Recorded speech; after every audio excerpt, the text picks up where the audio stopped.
Friends, ఈరోజు ఈ విధమైన పూలను ఏ విధంగా కుట్టుకోవాలో చూద్దాం. Hi friends, welcome to our channel. Friends, ముందు వీడియోలో మనం రకరకాల పెటల్స్ని కుట్టడం ఎలాగో చూసాము. ఇది మరో రకమైన పెటల్ అన్నమాట. అంటే నేను ఒక ఆర్డర్లో రకరకాల పెటల్స్ని చెప్తూ ఉన్నాను. ఆ ప్రకారం మీరు ప్రాక్టీస్ చేసుకున్నారంటే ఏ పువ్వునైనా మీరు కుట్టడానికి వీలుగా ఉంటుందన్నమాట. అందుకే నేను ఈజీ షేప్స్ ముందు ఇచ్చి తర్వాత కొంచెం డిఫరెంట్ వెళ్తున్న షేప్స్ని మీకు చూపిస్తున్నాను. ఇక ఈ ఫ్లవర్ పెటల్కి వచ్చేసరికి ఈ షేప్ని మనం 2 టైప్స్లో కుట్టొచ్చు. అంటే మనం ఫిల్లింగ్ చేస్తాం కదా, అదే విధానము. ఫస్ట్ ఏం చేస్తామంటే కొంచెం ఫ్రేమ్ని మనకి అడ్డంగా పెట్టుకుంటాం, ఇలా ఎదురుకు పెట్టుకుంటాం. షేపు ఇలా అడ్డంగా అనిపించాలన్నమాట. నాకు ఎదురుగా ఇలా ఉండాలి. దాన్ని ఏం చేస్తామంటే మామూలుగా అయితే ఎలా ఫిల్ చేస్తాము, ఇలా ఫిల్ చేసుకుంటూ వెళ్తే ఇలా కొంత దూరంతో ఇలా ఫిల్ చేస్తూ వెళ్తాము. అలా ఫిల్ అయిన తర్వాత మళ్ళీ సెకండ్ లైన్కి వచ్చి ఈ విధంగా సెకండ్ లైన్తో ఈ విధంగా ఫిల్ చేస్తాం. అది మనకి ఫిల్లింగ్ మెథడ్. సెకండ్ మెథడ్ వచ్చేసరికి దీనికి ఏం చేస్తామంటే ఫ్రేమ్ను కదపాల్సి ఉంటామన్నమాట. స్టార్టింగ్ పాయింట్ తీసుకుని ఫస్ట్ ఇక్కడ అవుట్లైన్ చేసుకుంటాము, కింద అవుట్లైను, అదేవిధంగా పైన అవుట్లైను కంప్లీట్ చేసేసుకుంటాం. ఈ అవుట్లైన్ కంప్లీట్ అయిన తర్వాత మనం ఇక్కడ స్టార్ట్ చేస్తే ఫ్రేమ్ని ఏం చేస్తాం, ఫస్ట్ మనకి ఈ విధంగా తిప్పుకుని ఫస్ట్ ఇలా ఈ 2 అవుట్లైన్స్ పైన వచ్చేటట్టు లైన్ చేస్తాం. లైన్ చేస్తూ ఫ్రేమ్ని ఈ విధంగా పువ్వు ఎటు షేప్ ఉందో అటు ఇలా తిప్పుకుంటూ వెళ్ళాల్సి వస్తాం.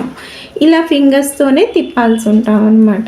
ఒకవేళ 2 ఫింగర్స్ ఇలా పెట్టడం రానప్పుడు ఫ్రేమ్ని ఇలా పట్టుకోండి ఒక చేత్తో.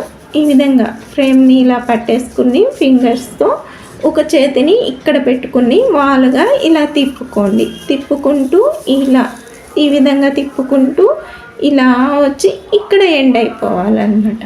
ఆ విధంగా కుడతాము. ముందు ఈ ఫిల్లింగ్ మెథడ్లో ఉన్న పెటల్ని కుడదాము.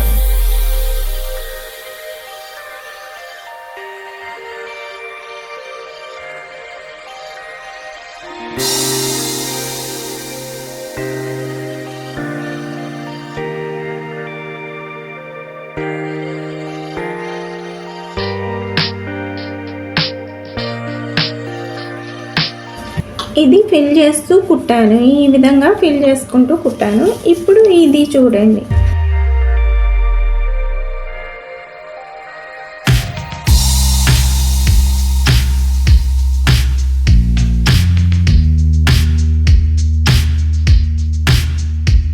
ఈ విధంగా అవుట్లైన్ కంప్లీట్ అయిన తర్వాత ఫ్రేమ్ని మనకి ఇలా ఎదురుగా పెట్టుకొని ఫ్రేమ్ని ఈ విధంగా తిప్పుకుంటూ కుట్టాలి.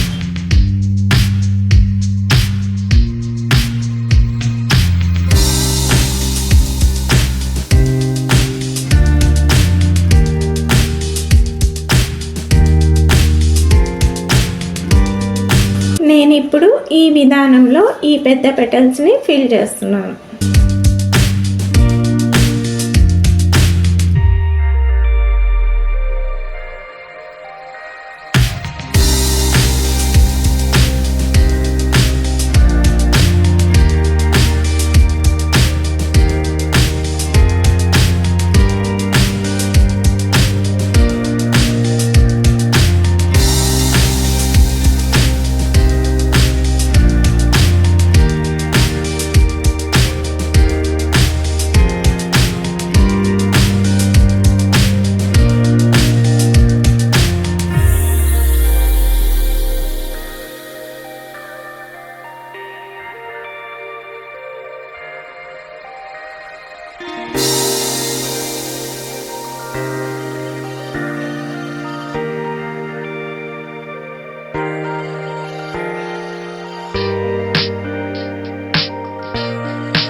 ఫ్రేమ్ తిప్పుతూ కుట్టడం రానప్పుడు ఫిల్లింగ్ మెథడ్ని ఫాలో అయిపోండి. ఇప్పుడు వీటికి నేను స్ట్రోక్స్ లాగా లాగుతున్నాను.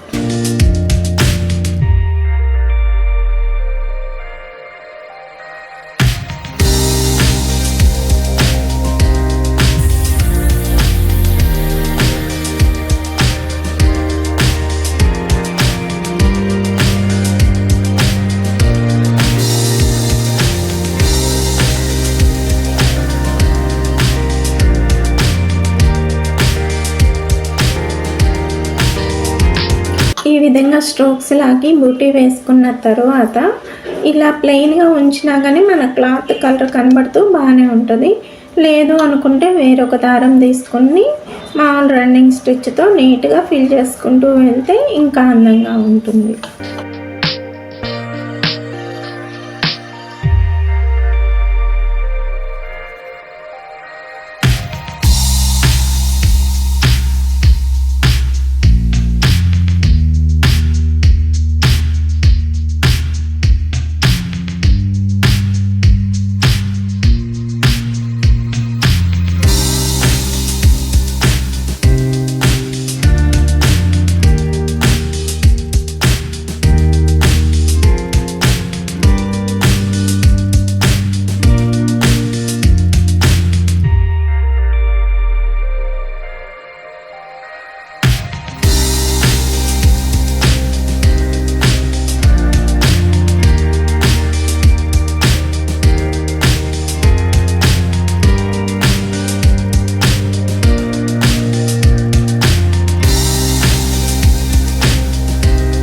టోటల్గా ఫ్లవర్ మొత్తం కుట్టడం అయిపోయిన తర్వాత ఈ విధంగా ఉంటుంది. మా వీడియోస్ నచ్చినట్లయితే తప్పకుండా లైక్ చేయండి, షేర్ చేయండి.